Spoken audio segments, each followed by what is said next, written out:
जय श्री हरि। कार्तिक महात्म में 12वां अध्याय।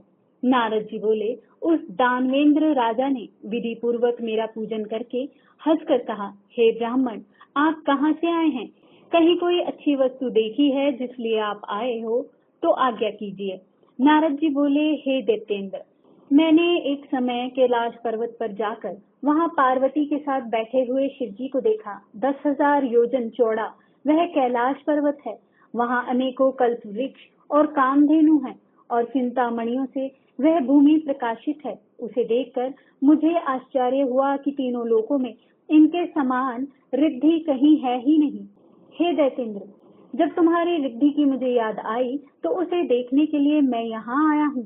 तुम्हारी रिद्धि को देखकर ऐसा लगता है कि त्रिलोकी में तुम्हारे समान भाग्यशाली कोई नहीं है।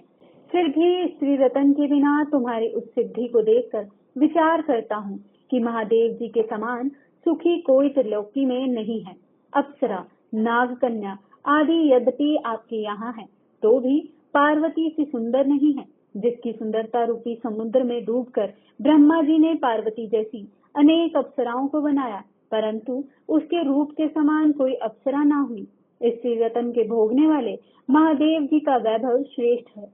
ऐसे कह के जब मैं वहां से चल दिया तब वह दैत्यराज उसके रूप को सुनकर कामदेव से पीड़ित हो गया। तब भगवान की माया से मोहित होकर सिंह के पुत्र राहु को उसने महादेव जी के पास भेजा। उज्जवल चंद्रमा के समान कैलाश को क्षीण चंद्रमा की तरह अपने काले रंग से रंगकर वह राहु वहां गया। नंदी से निवेदन करने के बाद वह राहु महादेव जी के पास पहुंचा और बोला, हे वृषध्वज, त्रिलोकी के स्वामी रत्नेश्वर, जलंधर की आज्ञा सुनो। शमशान निवासी हाड़ों की माला पहने हे दिगंबर, तुमको हिमालय की बेटी ऐसी सुंदर स्त्री किस कारण से मिली है? मैं रत्नों का स्वामी हूँ। वह स्त्रियों में रत्न मेरे ही योग्य है, तुम जैसे भिखारी के योग्य नहीं है। नारद जी बोले, राहु के ऐसा कहते ही महादेव जी की भ्रुकुटी से भयंकर जैसा एक पुरुष पैदा हो गया।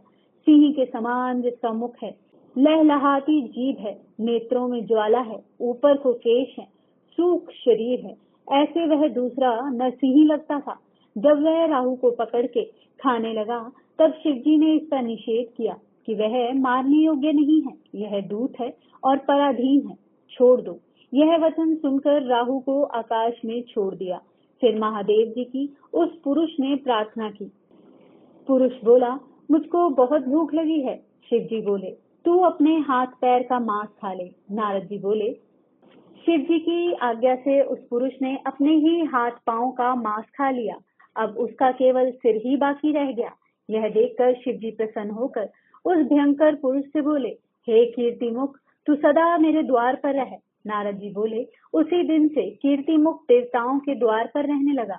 जो पहले कीर्तिमुख का पूजन नहीं करते उनका पूजन वृथा है। उससे छोड़ा गया राहु बर्बर स्थल पर गिरा, इसी से बर्बर नाम से प्रसिद्ध है। फिर उस राहु ने अपना द्वितीय जन्म समझकर जलंधर के पास जाके ये सब बातें कही। जय श्री हरि।